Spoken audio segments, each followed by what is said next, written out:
Hello दोस्तों, आप लोगों का स्वागत है पगला एक्सप्लेन चैनल पे। तो आज हम लोग मिस्टर ज़ॉम्बी के एपिसोड 3 को एक्सप्लेन करने वाले हैं। तो जैसा कि हम लोगों ने पिछले एपिसोड में देखा था कि लिंग ने प्लान बना लिया था साक्षात डेविल के बैंक को लूटने का, इसलिए एपिसोड की शुरुआत डायरेक्ट वहीं से होती है। लेकिन उससे पहले हम लोग एक सोल्जर को देखते हैं जो कि आके हेड को बताता है कि सभी प्रेसिडेंट एक जगह पे इकट्ठा हो गए हैं, अब वो लोग मीटिंग को शुरू कर सकते हैं। तो फिर हेड जल्दी से अपना हेलमेट पहनते हैं और मीटिंग के लिए वहाँ से निकल जाते हैं। वहीं पे हम लोग देखते हैं कि सभी प्रेसिडेंट के साथ साथ ज़ॉम्बी भी यहाँ पे आया हुआ था। वहीं पे ब्लड क्वीन भी धीरे धीरे करके ज़ॉम्बी के जीन को अडॉप्ट कर रही थी। अब इसके बाद हम लोग देखते हैं कि ये लोग मास्क खरीद लेते हैं ज़ॉम्बी के बैंक को लूटने के लिए। वहीं पे लिंक सड़क किनारे बैठ के उनकी गाड़ियों के चलते हुए देख रहा था, जो कि इतनी धीरे चल रही थी जैसे कि मानो कोई पैदल चल रहा हो। अब इसके बाद लिंक की वैन वहाँ पे आ जाती है और वो उसके अंदर बैठ के सब कुछ तैयारियां करते हुए कहता है कि हम लोगों ने तैयारियां कर ली है, कोई भी गलती नहीं होनी चाहिए। जिसपे उसका चेला कहता है कि हमने पहले ही सारी तैयारियां कर ली है, जो बैंक हम लोगों ने चुना है वहाँ पे ज्यादा लोग नहीं होते हैं और जब भी बात लूटने की आती है हमसे ज्यादा प्रोफेशनल कोई भी नहीं है। वहीं पे हम लोग ब्लैकी को देखते हैं जो कि चाय पीते हुए अपना काम कर रहा था। उसे बताया जाता है कि फरवरी की फाइनेंशियल रिपोर्ट आ चुकी है। उसी टाइम पे ये लोग वैन से उतरते हैं और बैंक को लूटने के लिए अंदर जाने लगते हैं। अब इसके बाद में पीपल्स यानी सरकारी बैंक दिखाया जाता है, जहाँ पे सोल्जर ब्लैकी को बताते हैं कि हम लोगों ने हमने सभी एसेट्स को मिला लिया है और उनकी टोटल वैल्यू 435 बिलियन है। ब्लैकी आगे से कहता है ठीक है, सभी को दोबारा गिन लो क्योंकि हम लोग कोई भी गलती नहीं कर सकते हैं जब मामला हमारी एक सिंगल मिस्टेक हमारी जान जाने का कारण बन सकती है। वहीं पे हम लोग इन लोगों को देखते हैं जिन्होंने गोलियाबारी चला दी थी और सभी लोगों से कह दिया था कि कोई भी हिलना नहीं। वहीं पे हम लोग लिंक को देखते हैं जो कि पैसों के अंदर बैग भरते हुए कहता है वल्लाह वल्लाह हबीबी, अभी अपन रईस बनेगी। वहीं पे ब्लैकी को भी धुआं उठते हुए दिखाई देता है और वो लोगों से पूछता है कि अभी क्या हुआ। लेकिन उसी टाइम पे हम लोग देखते हैं कि उन लोगों ने बैंक लूट लिया था, जिसके बाद वो गाड़ी को भगाते हुए कहते हैं चलो यहाँ से। और लिंक आगे से हंसते हुए कहता है कि अब हमें गरीबी में जीने की कोई भी जरूरत नहीं है। वहीं पे कुछ लोग भागते हुए आते हैं और ब्लैकी को बताते हैं कि किसी ने हमारे बैंक को लूट लिया है। वहीं पे हम लोग लिंक को देखते हैं जो कि पैसों को देखते मुस्कुरा ही रहा था कि उसी टाइम पे उसको पीछे से ऑरा महसूस होता है जो कि ब्लैकी का था और वो लिंक से कहता है कि तूने मेरे बैंक को लूटा। ब्लैकी खिड़की से बाहर निकल के देखता है और सोचता है कि मुझे कौन बुला रहा है, जिसके बाद उसे सेम सी फीलिंग महसूस होती है और इसके बाद वो ऊपर ब्लैकी को देखता है, जिसके बाद वो अपने चेले के ऊपर चिल्लाते हुए कहता है कि साले क्या तुझे पता है कि हम लोगों ने किसके बैंक को लूटा है। जिसपे चेला आगे से कहता है कि मुझे नहीं पता, मैंने इतनी जानकारी थोड़ी ना निकाली। तो फिर दूसरा चेला आगे से किताब पढ़ के बताता है कि हम लोगों ने ज़ॉम्बी के लोगों के बैंक को लूटा है। अब इसे लिंक को चक्कर आने लगते हैं और उसके पसीने छूट ही रहे थे कि उसी टाइम पे उसे डर लगने लगता है, क्योंकि ब्लैकी आगे से और भी ज्यादा गुर्राते हुए कहता है कि तूने मेरे बैंक के बारे में लूटने के बारे में सोचा भी कैसे। अब इसके बाद ब्लैकी आगे से अपनी पावर का इस्तेमाल करने लगता है तो इन लोगों की वह चीखें निकलने लगती है। इसके बाद लिंक अपने चेले से कहता है कि देख क्या रहा है, जल्दी से गाड़ी भगा। वो ज़ॉम्बी का सबसे मिस्टीरियस सबऑर्डिनेट्स में से एक है। ज़ॉम्बी ने उसे 800 साल पहले के बीच में लिया था। वहीं पे ब्लैकी लिंक से कहता है कि मुझे घंटा फर्क नहीं पड़ता है कि तुम और तुम्हारी क्वीन क्या सोच रहे हैं। अगर जिंदा रहना चाहते हो तो बेहतर यही है कि सारा पैसा जो तुम लोगों ने लिया है वो मुझे वापस लौटा दो। इतना कहने के बाद ब्लैकी अपना पंच बिल्डिंग के ऊपर मारता है तो वो सीधा शॉक वेव नीचे की तरफ जाती है और सीधा जमीन से टकराती है। इससे जो भी कार्स बिल्डिंगें थी वो सभी ऊपर उड़ने लगती हैं और ब्लैकी के एक ही पंच से उसकी सिटी की जितनी भी कारें थी वो सभी हवा में गेंदों की तरह उछल गई थी। लिंग और उसका चेला दोनों आगे से चिल्लाते हुए कहते हैं बिल्कुल भी नहीं, इतनी ताकत एक पैर से जनरेट नहीं हो सकती है। वहीं पे एक चेला आगे से कहता है कि बॉस, हमने जो भी पैसा चुराया है वो तो इस कार को रिपेयर करने के बराबर भी नहीं होगा। जिसपे लिंग आगे से कहता है कि हम तो गए, उसने पूरी तरीके से अपना दिमाग खो दिया है। अब इसके बाद लिंक अपने लोगों से कहता है कि हर कोई अलग अलग हो जाओ और जल्दी से जाके क्वीन को बता दो कि हम लोग मुसीबत में पड़ चुके हैं। अब इसके बाद ब्लैकी कार से बाहर निकल आता है और कहता है तब तक मैं इसे रोक के रखने की कोशिश करता हूँ। वहीं पे उसके चेले अलग अलग चले जाते हैं और लिंक आगे से कहता है क्योंकि हम लोग बिल्कुल अलग पोजीशन में जा रहे हैं तो मैं देखना चाहूंगा कि वो कितना ज्यादा शक्तिशाली है, कि वो क्या कर सकता है। लेकिन वहीं पे ब्लैकी आगे से कहता है कि कोई भी यहाँ से नहीं जा सकता है। वहीं पे लिंक ये कह ही रहा था कि हम दोनों सेम ही लेवल पे हैं, देखता हूँ कि तुम कितने ज्यादा शक्तिशाली हो। कि उतने ही टाइम में ब्लैकी उसके मुंह के ऊपर एक जोरदार घूंसा मारता है और दोबारा एक घूंसा मारता है, जिससे वो लिंक उड़ते हुए दूर जाके गिरता है। वहीं पे वो दोनों चेले आगे से चिल्लाते हुए कहते हैं कि बॉस हमारी मदद करो। अब इसके बाद हम लोग हेडक्वार्टर को देखते हैं जहाँ पे सभी प्रेसिडेंट इकट्ठा हो चुके थे और हेड भी आ चुके थे। मैं यहाँ पे ज़ॉम्बी की हरकतों को एक्सप्लेन नहीं करूंगा, तुम खुद उसकी हरकतें देखो और हंसो।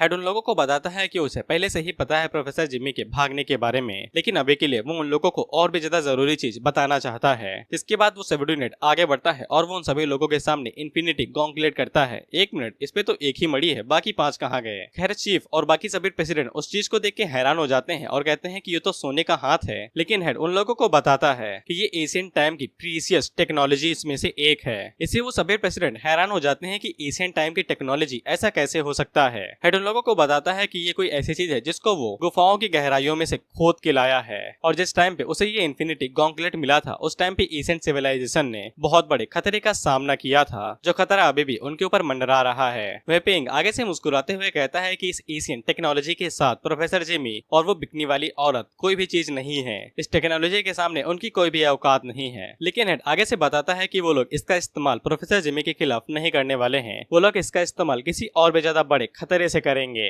एशियन पीपल ने जो प्रोजेक्शन हमें दिखाया था उसके अंदर किसी ऐसे मॉन्स्टर के बारे में बताया गया था जो कि बहुत ज्यादा डरावना है और वो अभी भी अर्थ के ऊपर जिंदा है। उस पूरी एशियन सिविलाइजेशन को उस मॉन्स्टर ने ही एक झटके के अंदर बर्बाद कर दिया था और इसी की बदौलत वो लोग इस दुनिया से गायब हो गए, जिसपे वो सभी लोग काफी ज्यादा हैरान होते हैं। और वॉयलेट आगे से कहती है कि आप मजाक तो नहीं कर रहे हैं, आप कहना चाहते हैं कि यहाँ पे एक ऐसा मॉन्स्टर है जिसने पूरी एशियन सिविलाइजेशन को यूं ही मिटा दिया था। जिसपे हेड आगे से कहते हैं कि हाँ, और उसी के नीचे हम लोग इन भाई साहब को देखते हैं जो कि इन्फिनिटी गॉन्गलेट को ऐसे देख रहा था जैसे कि मानो ये कोई खूबसूरत लड़की हो। वहीं पे हेड आगे से कहता है कि वो मॉन्स्टर काफी ज्यादा खतरनाक है, हम उसे हाई लेवल का थ्रेट मान सकते हैं। वो उस मॉन्स्टर ने पूरी एशियन सिविलाइजेशन को तबाह कर दिया था, वो बहुत ही ज्यादा खतरनाक है, हमें उससे बहुत ज्यादा सावधान रहना है। वॉयलेट आगे से कहती है कि वो मॉन्स्टर यहाँ पे एग्जिस्ट करता है, लेकिन वो अभी है कहाँ पे? हेड आगे से कहता है कि मुझे नहीं पता है, एशियन पर्सन ने ज्यादा कुछ बताया नहीं कि वो कहाँ पे हो सकता है, इसीलिए हम लोगों को जी जान लगानी पड़ेगी उसे ढूंढने के लिए। वे ज़ॉम्बी नीचे से पूछता है, अंकल अंकल इसका इस्तेमाल कैसे करते हैं इस इन्फिनिटी गॉन्गलेट का? जिसपे हेड आगे से कहता है कि एशियन वन ने अब इसके बारे में बताया नहीं,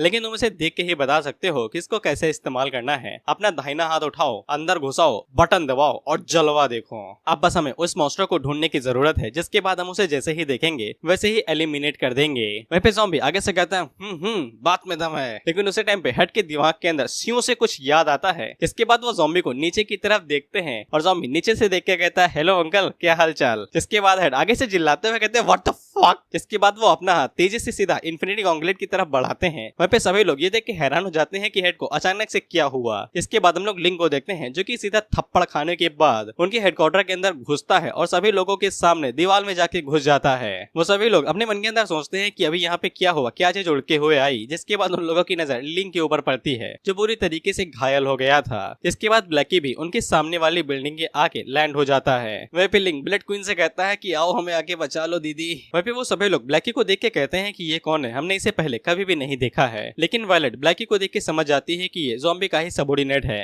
वहीं पे ज़ॉम्बी भी ब्लैकी को यहाँ पे देख के हैरान हो जाता है। वहीं पे हेड का सबॉर्डिनेट आगे से उन्हें बताता है कि ये ज़ॉम्बी की पार्टी हो सकती है। अब इसके बाद बाकी जितने भी चीफ थे, यहाँ तक कि वो चीफ भी जिसने ब्लैकी के साथ पहले भी मुलाकात की हुई है, वो भी उसके ऊपर अटैक करने के लिए आगे बढ़ता है। वहीं पे इंग ब्लैकी के ऊपर अटैक करते हुए कहता है कि तुम्हें पता भी है कि तुम खुद कहाँ पे आ गए हो। जिसपे ब्लैकी आगे से चिल्लाते हुए कहता है कि इससे तुम्हारा कोई लेना देना नहीं है। फिर ब्लैकी इंग के मुंह के ऊपर अपना जोरदार घुटना मारता है। इसके बाद वो एक किक डायरेक्ट चीफ के ऊपर दे मारता है। इसके बाद जितने भी चीफ अटैक करने के लिए आ रहे थे, ब्लैकी उन सभी के ऊपर एक एक लात मारता है और वो सभी उड़ते हुए दोबारा हेडक्वार्टर के अंदर घुस जाते हैं। गैंग और बाकी सभी प्रेसिडेंट एक साथ कहते हैं कि ये क्या चीज है, क्या हम लोग कभी भी किसी को मार नहीं सकते हैं और हमेशा मार खाते ही रहेंगे? इससे कोई फर्क नहीं पड़ता है कि हम सभी लोग प्रेसिडेंट हैं, लेकिन हमेशा सिर्फ कैनन फूडर की तरह ही काम आएंगे। वहीं पे डुआन जैसे ही ब्लैकी को देखती है तो फिर उसे वर्मिट की याद आ जाती है। वहीं पे हम इन दोनों को देखते हैं और इन दोनों की शक्ल एक जैसे ही थी, बस एक रो रहा था। अब इसके बाद ब्लैकी अपनी स्पेशल टेक्निक का इस्तेमाल करने वाला था, जिसकी मदद से उसके हाथों के आसपास काला ऑरा इकट्ठा होने लगता है। डुआन उसे छूने जा रही थी तो वायलेट उसे रोक लेती है। जिसके बाद ज़ॉम्बी आगे बढ़ता है जो कि ब्लैकी के ऊपर एक जोरदार पंच मारता है। वहीं पे ब्लैकी को जैसे ही ज़ॉम्बी का पंच पड़ता है तो फिर उसके होश ठिकाने आ जाते हैं, लेकिन ज़ॉम्बी के पंच की फोर्स की वजह से डुआन और वायलेट दोनों पीछे गिर जाती हैं और बहुत ज्यादा उन्हें जोर की लगती है। वहीं पे सबऑर्डिनेट आगे से कहता है कि यही ताकत है हमारे नए प्रेसिडेंट की। इस पे हेड आगे से कहता है कि मैं जान चुका हूँ, मैंने देख लिया है। वहीं पे हेड आगे से इन्फिनिटी गॉन्गलेट पहनते हुए कहता है कि इस ताकत के सामने हमारे प्रेसिडेंट चींटी के समान है। इसीलिए एशियन पीपल बिल्कुल ठीक थे कि ये एक मॉन्स्टर है, लेकिन ये तो उससे भी ज्यादा शक्तिशाली है जितना मैंने सोचा था। वहीं पे ब्लैकी ज़ॉम्बी से पूछता है कि आप क्या करना चाहते हैं। ज़ॉम्बी आगे से कहता है कि तुम उन्हें नहीं मार सकते हो। वहीं पे तब तक हेड ने उस इन्फिनिटी गॉन्गलेट को पहन के बटन दबा दिया था और ज़ॉम्बी ब्लैकी को बताता है कि हेडक्वार्टर नहीं, हमें वो सिटी दी है, हम उन्हें कुछ भी नहीं कर सकते हैं। लेकिन उसकी नजर भी अब इन्फिनिटी गॉन्टलेट के ऊपर पड़ती है, लेकिन उसी टाइम पे हम लोग देखते हैं कि वहाँ पे एक और कैरेक्टर आता है और वो जैसे ही वहाँ पे आता है तो फिर सूर्य ग्रहण हो जाता है। उन सभी लोगों को अचानक से क्या हुआ कुछ भी समझ में नहीं आता है, क्योंकि उन्हें सोलार एक्लिप्स पहली बार देखा था, बेसिकली सूर्य ग्रहण। वहीं पे सिटी के भी लोगों को कुछ भी समझ में नहीं आ रहा था कि अचानक से सूरज चाचू काले कैसे पड़ गए। जिसके बाद वहाँ पे ब्लड क्वीन आती है, हेड की नजर उसके ऊपर पड़ती है, बाकी सभी लोगों की भी पड़ती है और वो लोग यही पूछते हैं कि अब ये बलि कौन सी है। जिसपे चीफ आगे से चिल्ला के बोलते हैं कि ये तो वही औरत है जो बिकनी में घूमती थी, आज इसके पास टी शर्ट कैसे आ गई। वहीं पे ब्लड क्वीन आगे से हंसते हुए कहती है कि आज मैं इनविंसिबल हूँ। अब इसके बाद वहाँ पे बाकी चेले भी आ जाते हैं, जिनमें से लड़की चेली लिंग से कहती है कि तुम्हारी ऐसी हालत किसने की। जिसपे लिंग आगे से बस यही कहता है कि मुझे बचा लो। जिसपे वो लड़की बाकी चेलों को भेजती है लिंग को बचाने के लिए, लेकिन वहीं पे हेड बड़ी आसानी के साथ ही बाकी चेलों को पकड़ के उठा के बाहर फेंक देता है। ब्लड क्वीन की नजर भी उस तरफ पड़ती है। वहीं पे हेड अपने चेले से कहता है कि सिटी को जितनी हो सके उतनी जल्दी खाली करा दो, लड़ाई बहुत ही तगड़ी होने वाली है। वहीं पे ब्लड क्वीन हेड से कहती है इंसान अपने काम से काम रखो, लेकिन हेड उसके ऊपर डायरेक्ट अटैक करता है, जिससे ब्लड क्वीन के ऊपर एक जोरदार मुंह की पड़ती है। जिसके बाद वो हेड के ऊपर किक मारने की कोशिश करती है तो वो किक सीधा जाके हेड के मुंह के ऊपर लगती है। जिसपे डुआन आगे से चिल्लाते हुए कहती है कि यह औरत तो काफी ज्यादा शक्तिशाली है, क्या वो लोग सच में यहाँ पे लड़ाई करने वाले हैं। वहीं पे ब्लैकी ज़ॉम्बी से कहता है कि वो लोग फाइट कर रहे हैं, लेकिन ज़ॉम्बी उसे कह देता है कि इससे हमारा कोई लेना देना नहीं है। लेकिन इससे मुझे वो शानदार मीम याद आ गया, वही hold up let them cook. हम लोग हेड को देखते हैं जो कि दूर जाके गिरते हैं, जिसके बाद सूर्य ग्रहण खत्म हो जाता है। वहीं पे हम लोग इन्फिनिटी गॉन्टलेट को देखते हैं जो कि गायब होने लगा था।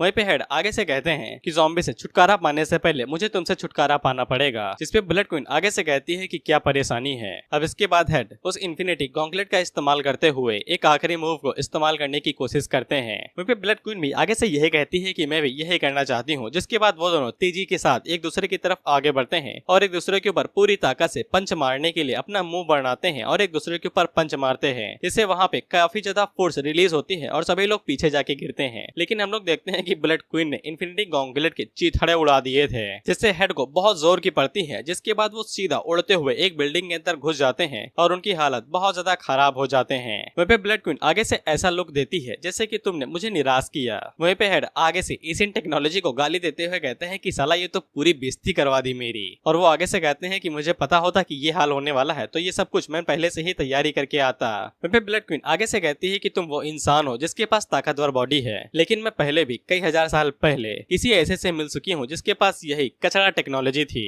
और हमारे बैटल का आउटकम बिल्कुल वही होना था, बेकार, हारना। इसके बाद ब्लड क्वीन वहाँ से गायब होती हुए डायरेक्ट हेड के पास जाती है और उसके ऊपर अटैक करते हुए कहती है कि अब तुम आराम कर सकते हो। उसी टाइम पे हम लोग वॉयलेट को देखते हैं जो कि काफी ज्यादा अलग लग रही थी और वो डायरेक्ट ब्लड क्वीन के ऊपर अटैक करती है और वहाँ पे एक बहुत बड़ा स्लैश रिलीज होता है। हालांकि ब्लड क्वीन तो उसे डॉज कर लेती है साइड में आके, लेकिन वॉयलेट उसे कहती है कि मुझे लगता है कि तुमने एक गलत अपोनेंट चूज कर लिया है, दरअसल तुम्हारा अपोनेंट मैं हूँ। दरअसल वॉयलेट ने ज़ॉम्बी जीन को इस्तेमाल किया था। इसको देख के लैन की हैरान होती है कि अब इसे क्या हो गया। वहीं पे ब्लड क्वीन भी हैरान होती है कि अब इसे क्या हो गया। वहीं पे हम लोग लड़की वाली सबऑर्डिनेट को देखते हैं जिसके पीछे डुआन आती है और उसके सर को पकड़ के उसे जमीन के अंदर घुसा देती है और डुआन उसे कहती है यो। वहीं पे वो चेली आगे से चिल्लाते हुए कहती है कि साला तुम लोगों को हुआ क्या है, जिसको देखो उसको ज़ॉम्बी की तरह बनता जा रहा है। वहीं पे ब्लड क्वीन भी डुआन की तरफ देखती है और डुआन उसकी तरफ। वहीं पे चेली उसे कहती है कि ये मत सोचना, ये सब करने के बाद तुम यहाँ से बच के निकल सकती हो। अब इसके बाद वॉयलेट अपनी स्वॉर्ड निकाल लेती है लड़ाई करने के लिए। वहीं पे चीफ जाग के उठते हैं और कहते हैं कि मैं बेहोश हो गया था, क्या मैंने कुछ मिस कर दिया। वहीं पे लैन की आगे से कहती है कि वॉयलेट वहाँ पे कुछ तो गड़बड़ है। वहीं पे हम उस लड़की को देखते हैं जो कि खुद को आजाद करा लेती है और वहाँ से दूर हटते हुए कहती है कि ये मत सोचना कि तुम जीत सकती हो।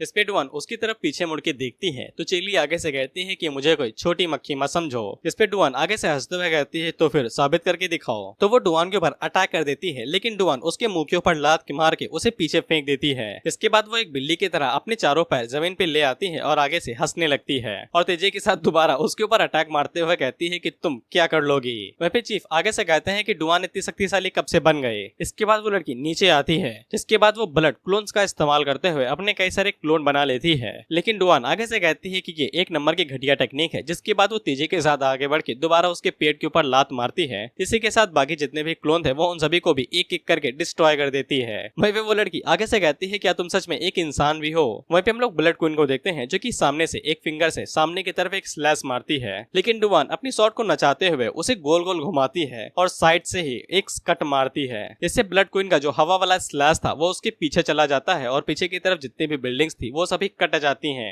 साथ ही में उन लोगों का हेडक्वार्टर भी बीच से कट जाता है, जिससे वो तिरछा होकर नीचे की तरफ गिरने लगता है। वहीं पे चीफ दोबारा हैरान होकर पूछते हैं कि वॉयलेट इतनी शक्तिशाली कब से बन गए, और उससे अलग मुझे उन लोगों की कंडीशन कुछ चीज याद क्यों दिला रही है जैसा कि मैंने वो कहीं पे देखा था। वहीं पे ब्लड क्वीन आगे से कहती है कि अच्छा मैं समझ गई, तुम कोई ऐसी हो जो कि ताकतवर बन चुका है, लेकिन मैं यहाँ पे तुम्हें ढूंढने के लिए नहीं आई, मैं यहाँ पे ज़ॉम्बी से मिलने के लिए आई हूँ ताकि मैं उससे पिछले ह्यूमिलिएशन यानी बेइज्जती का बदला ले सकूं। इसके बाद ब्लड क्वीन अपनी आंखें खोलती है, शायद से ये अपनी ब्लड लाइन की पावर इस्तेमाल करने वाली है। इसके बाद वो आगे से खौफनाक एनर्जी रिलीज करते हुए कहती है कि मैंने ये चीज हजारों सालों से सहती आई है, अब मैं आराम से तुम्हें टॉर्चर करूंगी अपनी ताकत के साथ, तब तक तुम मर नहीं जाती हो, और इसीलिए मैं तुम्हें सलाह देती हूँ तुम मेरी अपोनेंट नहीं हो, साइड में हट जाओ। इस पे वॉयलेट आगे से कहती है कि तुम सही हो, मेरी ताकत अभी काफी नहीं है तुम्हारे लिए, भले ही मैं स्टिमुलेशन का इस्तेमाल करूं तब भी मैं तुम्हें हरा नहीं पाऊंगी, लेकिन इससे क्या ही फर्क पड़ता है, तुम भी उसी तरीके का इस्तेमाल कर रही हो ताकत बढ़ाने के लिए जिसका मैंने इस्तेमाल किया है, इसलिए मुझे इस बात से इनकार करना पड़ेगा।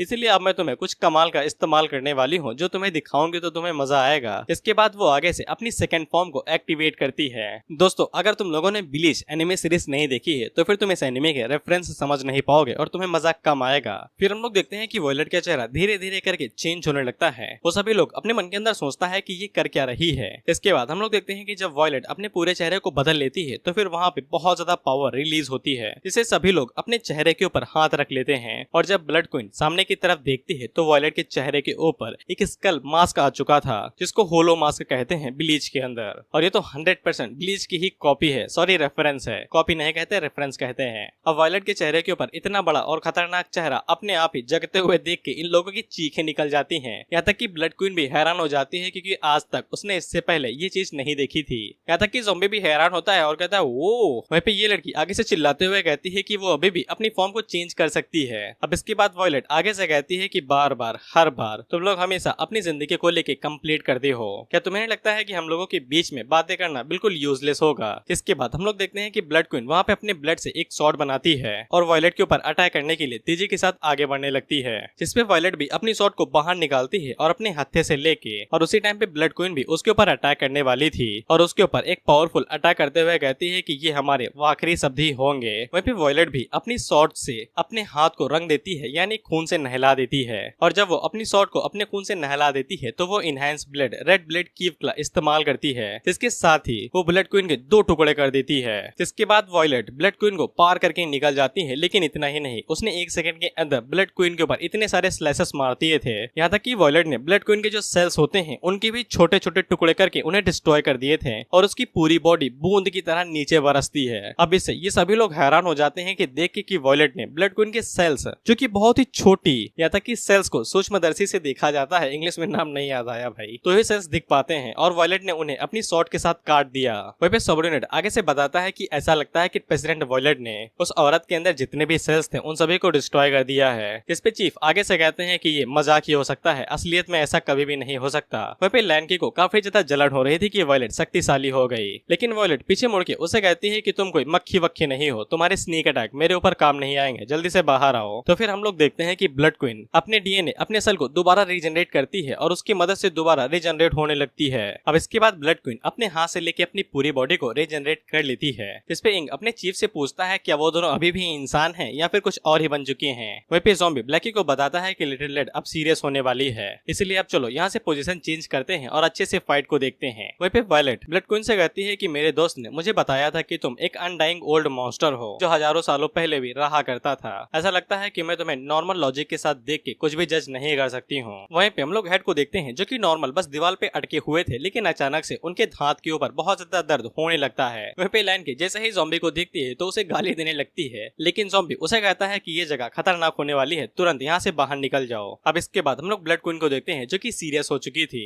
और वॉयलेट उसी की तरफ तकतकी लगाए देखे जा रही थी। इसके बाद ब्लड क्वीन अपना हाथ ऊपर की तरफ उठाती है तो फिर वहाँ पे काले बादल इकट्ठा होने लगते हैं और ब्लड क्वीन उसे कहती है कि अभी तक हमारा हुआ नहीं है। इस पे वॉयलेट भी अटैक करते हुए कहती है ठीक है तैयार हो जाओ। वहीं पे हम लोग ज़ॉम्बी को देखते हैं जो कि उस जगह से 4-5 किलोमीटर दूर आ जाता है और कहता है कि now that place is safe. वहीं पे लैंकी और चीफ भी उसके पीछे पीछे वहाँ पे आ जाते हैं, जिसके बाद हम लोग देखते हैं कि वॉयलेट तेजी से अटैक करने के लिए आगे बढ़ती है और ब्लड क्वीन के ऊपर अटैक करती है, लेकिन ब्लड क्वीन अपनी शॉट की मदद से उसे डिफ्लेक्ट कर लेती है। लेकिन उन दोनों के अटैक की वजह से वहाँ पे जो बिल्डिंग थे उसके भाई छोटे छोटे टुकड़े हो जाते हैं। उन्हीं में से एक टुकड़ा वॉयलेट के सामने आता है तो वो शॉट की मदद से उसके 2 टुकड़े करके ब्लड क्वीन के ऊपर अटैक करती है, है, लेकिन ब्लड क्वीन अपनी ब्लड शॉट की मदद से उसे रोक लेती है। लेकिन इस बार ब्लड क्वीन सीरियस हो चुकी थी तो वो वॉयलेट के मुंह के ऊपर एक स्लैश मार देती है। इसके बाद जब वॉयलेट सामने से सीधा स्ट्रीट स्लैश मारने वाली थी तो ब्लड क्वीन उसके ऊपर एक जोरदार लात मारती है और सामने की तरफ एक जोरदार स्लैश मारती है, लेकिन वॉयलेट उसे डॉज कर लेती है। जिसके बाद वो अब सामने से एक स्लैश मारती है, जिसको देख के वो सभी लोग हैरान हो जाते हैं क्योंकि वॉयलेट ने वो स्लैश इतना जोर का मारा था कि इससे पूरी सिटी के 2 टुकड़े हो जाते हैं। वहीं पे हम लोग ब्लड क्वीन को देखते हैं जो कि मरती नहीं है, लेकिन वो फोर्स की वजह से हवा में उड़ जाती है। वहीं पे वो भी उस स्लैश को देख के हैरान हो गई थी क्योंकि वो काफी बड़ा स्लैश था। वहीं पे ज़ॉम्बी आगे से कहता है सुगोई। वहीं पे लैंकी तो ये देख के हैरान हो चुकी थी कि अभी तक ब्लड क्वीन मरी नहीं। वहीं पे हम लोग हेड को देखते हैं जिनके हाथ के अंदर बहुत ज्यादा अजीबोगरीब दर्द होने लगता है। अब इसके बाद हम लोग देखते हैं कि वॉयलेट वहां से एक बिल्डिंग के ऊपर आ जाती है, लेकिन उसी टाइम पे ब्लड क्वीन भी उसके पास आती है, क्योंकि उसके मुंह के ऊपर घुटना मारते हुए कहती है कि तुम्हारी सेकंड फॉर्म में होने के बावजूद तुम मेरे लिए कुछ भी नहीं हो। इसके बाद वो दोबारा वॉयलेट के ऊपर अटैक करने के लिए आगे बढ़ती है और सामने से एक पाम अटैक करती है जिसके अंदर से उसकी रेड पावर रिलीज हो रही थी। बेसिकली ये साइकिक पावर होती है जैसे कि ग्रेविटी को कंट्रोल करना, और इसी वजह से वॉयलेट सीधा जाके बिल्डिंग से टकराती है। लेकिन वो जब दोबारा उठती है तो वो दोबारा साइकिक पावर की वजह से दोबारा बिल्डिंग से टकराती है, और इस पर वॉयलेट दोबारा खड़ी नहीं हुई थी, वो चुपचाप लेट गई थी। ये देख के लैंकी को वॉयलेट की चिंता होने लगती है क्योंकि उसके सीने के अंदर उसी की शॉट को घुसा के उसे लटका दिया गया था। वहीं पे हम लोग हेड को देखते हैं जिनके इन्फिनिटी गॉन्गलेट के अंदर अजीब सा दर्द होने लगा था, और उसी टाइम पे उनके मन के अंदर से एक आवाज आती है जो कि एशियंट 1 की थी, और वो हेड से कहता है कि कुछ टाइम के लिए मैं तुम्हारी बॉडी ले रहा हूँ। और हम लोग देखते हैं कि एशियंट 1 के जो पावर ओवर थी वो सीधा जाके हेड की बॉडी के अंदर मिक्स होने लगती है, और अब जाके हेड को भी समझ में आ जाता है कि ये बंदा और कोई नहीं एशियंट पर्सन है, और अब चीफ को बेहिसाब दर्द होने लगता है। वहीं पे हम लोग वॉयलेट को देखते हैं जो कि मरी नहीं थी, और वो बुलेट क्वीन से कहती है कि तुम सही हो। इसके बाद वो शॉर्ट को अपने सीने से निकालती है और उसे कहती है कि मैं तुम्हें अभी भी चोट नहीं पहुंचा सकती हूँ, लेकिन तुम भी मुझे चोट नहीं पहुंचा सकती हो। वहीं पे हम लोग लैंकी को देखते हैं जो कि ज़ॉम्बी को पकड़ के हिलाते हुए उसे कहती है कि मुझे भी चाहिए, ये पावर मुझे भी चाहिए, मुझे पता है कि तुमने वॉयलेट के साथ कुछ तो किया है। जिसपे ज़ॉम्बी आगे से कहता है कि मैंने नहीं किया, ये वॉयलेट ने खुद ही किया था। अब इसके बाद हम लोग देखते हैं कि वहाँ पे सिटी के अंदर एक और तगड़ा धमाका होता है और सभी लोग उस तरफ देखते हैं। वहीं पे चीफ आगे से कहते हैं कि अब ये कौन सा बवाल आने वाला है, तो हम लोग देखते हैं कि आकाश से सीधा एक बहुत बड़ा हाथ धरती की तरफ आगे बढ़ रहा था, और साथ ही में साइड में एक टांग भी। वहीं पे एशियन पर्सन आगे से हंसते हुए कहता है कि मैं दोबारा जिंदा हो गया। भाई मजाक नहीं, तुम इस मेका रोबोट की टांग का साइज देखो जो कि पूरी अर्थ के ऊपर ऐसे रखे हुए है जैसे कि हम लोग चींटी के पास रख देते हैं। वहीं पे उसकी टांग की वजह से वहाँ पे भाई अंधेरा हो चुका था, और सभी लोग चिल्लाते हुए कहते हैं कि हट बे रास्ते से। लेकिन वो लोग जब आसमान की तरफ देखते हैं तो फिर वहाँ पे बहुत बड़ा धमाका होता है, यहाँ तक कि ज़ॉम्बी को भी कुछ भी समझ में नहीं आता है कि अभी यहाँ पे क्या हुआ। लेकिन ज़ॉम्बी तेजी के साथ पत्थरों की मदद से इधर उधर भागते हुए जल्दी से जाता है चीफ इंग और लैंकी को पकड़ में साइड में फेंक देता है ताकि वो लोग मरे नहीं। और जब ज़ॉम्बी भी वहाँ से भागने की कोशिश कर रहा था तब हम लोग देखते हैं कि वो मेका रोबोट अपना बड़ा सा हाथ जिसपे ज़ॉम्बी एक मच्छर की तरह लग रहा था उसे बढ़ाता है और ज़ॉम्बी को पकड़ लेता है। जिसके बाद हमें ये मेका रोबोट दिखाया जाता है। अब मैं ये पैनल बड़ा कर देता हूँ ताकि तुम लोग चैन से देख सको कि ये कितना बड़ा है। वहीं पे ब्लड क्वीन और वॉयलेट उन दोनों की ही फाइट रुक चुकी थी मेका रोबोट के आने की वजह से, और वो दोनों ही मेका रोबोट के सर के ऊपर आ गई थी। वहीं पे हम लोग हेड को देखते हैं जो कि अभी भी चिल्ला रहे थे, और वो एशियन पर्सन से पूछते हैं कि तुम क्या करने के बारे में सोच रहे हो। इसलिए एशियन पर्सन आगे से बताता है कि मुझे तुम्हें फंसाना ही पड़ा और तुम्हें इंसानियत की खातिर खुद को सेक्रीफाइस करना पड़ेगा। जिसके बाद हम लोग देखते हैं कि एशियन पर्सन पूरी तरीके से हेड की बॉडी के ऊपर कब्जा कर लेता है। वहीं पे ये सभी लोग आगे से देखते हुए कहते हैं कि यहाँ पे चल क्या रहा है, क्योंकि उन लोगों के सामने ही उनका हेड एक पावरफुल मेका रोबोट के अंदर बदल गया था। ये रोबोट अलग है और वो बड़ा वाला अलग। ये एशियन पर्सन ने चीफ हेड की बॉडी के ऊपर टेक ओवर कर लिया है। वहीं पे हम लोग ज़ॉम्बी को देखते हैं जिसे चींटी की तरह मसलने की कोशिश की जा रही थी, और तुम लोग इस हाथ का अंदाजा इस एरोप्लेन से लगा सकते हो जो कि साइड से गुजर रहा था। वहीं पे प्लेन के अंदर जब उन लोगों को भाई ये सीन दिखाया जाता है तब उन लोगों की भाई सांसें अटक जाती है। वहीं पे हम लोग ज़ॉम्बी को देखते हैं जो कि पूरी ताकत से उसकी मुट्ठी को रोकने की कोशिश कर रहा था। उसी टाइम पे हम लोग देखते हैं कि वॉयलेट और ब्लड क्वीन दोनों तेजी के साथ आगे बढ़ती हैं और हेड की बॉडी के ऊपर अटैक करने लगती हैं। लेकिन हेड काफी ज्यादा शक्तिशाली था और वो बहुत जल्दी ही उन दोनों की किक्स को ब्लॉक कर लेता है अपनी शील्ड की मदद से। जिसके बाद वो अपने मैकेनिकल टेंटिकल की मदद से वॉयलेट और ब्लड क्वीन दोनों को ही पकड़ लेता है और उनसे कहता है कि उछलना बंद करो, और उन्हें बताता है कि हम लोगों ने पहले ही ज़ॉम्बी के जीन के ऊपर कई बार रिसर्च किया है और स्टडी किया है, और अभी तक तुम दोनों बस एक खोखले सेल की तरह ही हो जो उसके जीन की मदद से ताकतवर हुए हो।